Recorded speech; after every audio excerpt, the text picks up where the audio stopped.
প্রতি বছরের মতো এবারও বৃহস্পতিবার থেকে দক্ষিণ কলকাতার লেক কালীবাড়িতে মহা সমারোহে শুরু হয়েছে বাসন্তী পুজো। রবিবার ছিল নবমী। সকাল থেকেই মন্দিরে ভক্তদের ঢল নামে।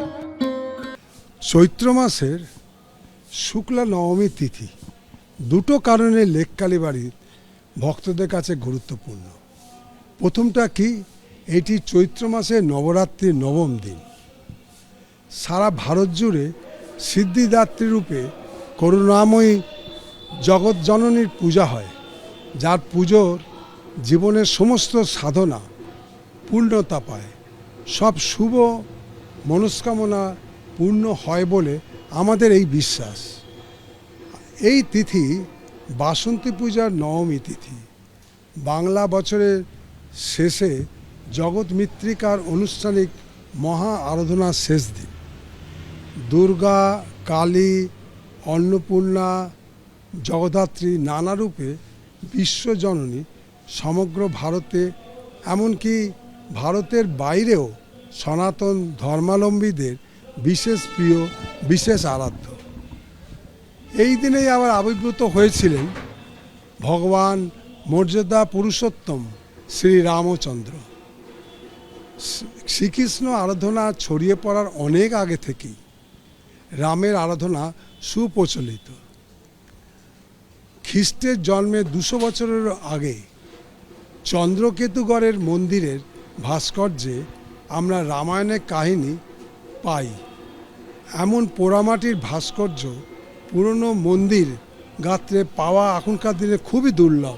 আমরা এই নতুন মন্দির করতে গিয়ে পদে পদে এর ওইটা অনুভব করছি, যেখানে রামায়ণের কোনো ঘটনা বিকৃত হয়নি।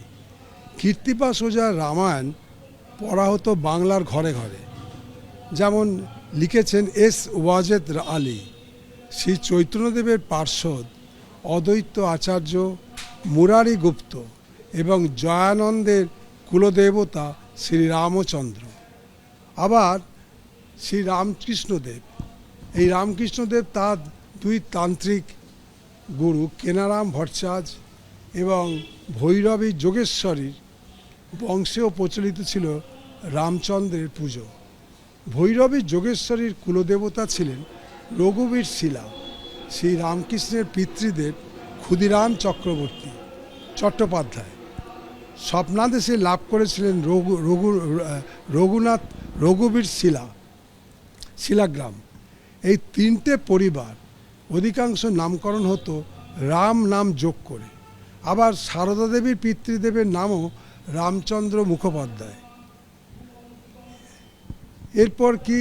এরপর দেখা যায় যে এই রামের নামটা কিন্তু সর্বত্রই কিন্তু ওইভাবে যোগ করা আছে। পুরাণ মতে বাসন্তী পুজো প্রথম করেন রাজা সুরথ। বসন্তকালে ঋষি মেধসের আশ্রমে দেবী দুর্গার আরাধনা থেকে এই পুজো বাসন্তী পুজো নামে খ্যাত। এককালে বাংলা জুড়ে বাসন্তী পুজোর রেওয়াজ থাকলেও পরবর্তীতে সেই জায়গা নেয় শারদীয়া উৎসব। বাসন্তী পুজোর পাশাপাশি রবিবার রামনবমী তিথিতে লেক কালীবাড়িতে বিশেষ পুজোর আয়োজনও করা হয়। জগৎমাতা পার্বতী এবং জগৎপিতা মহেশ্বর এর ইষ্ট হচ্ছে রাম। আবার রামের আরাধ্য হচ্ছে মহাদেব। রাম বিনাশ করেছিলেন রাবণকে, আবার দুর্গা বিনাশ করেছিলেন মহিষাসুরকে।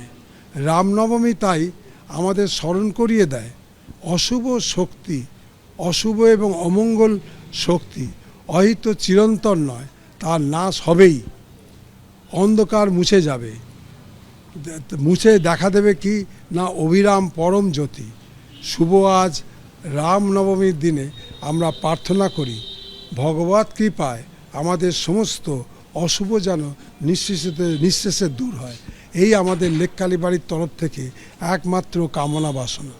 একটা প্রশ্ন জিজ্ঞেস করব, অনেকেই হয়তো জানতে চাইতে পারেন যে যেহেতু বাসন্তী পুজোটা দুর্গাপুজোর মতোই, একটি বাসন্তী পুজো আর একটি অকাল বোধন, নিয়ম আপনারা তো সেইভাবে পালন করা হয়, নিয়মের ক্ষেত্রে কি দুটো পুজো একই রকম একেবারে? খালি বোধনের ক্ষেত্রে আশ্বিনে যে পুজোটা হয় তখন উত্তরায়ণে থাকার দরুন যা দেবতারা সব ঘুমন্ত অবস্থায় থাকে, সেই জন্য তাদের জাগরণের জন্য কিন্তু বোধনের প্রয়োজন আছে।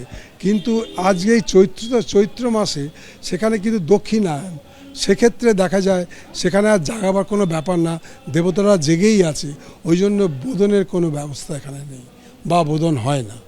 বাকি সব একই রকম। বাকি সব একই রকম। পুষ্পাঞ্জলি আরতির মাধ্যমে দেবী বন্দনায় মেতে ওঠেন ভক্তরা। অরিত্রিক ভট্টাচার্য, এবিপি আনন্দ, কলকাতা।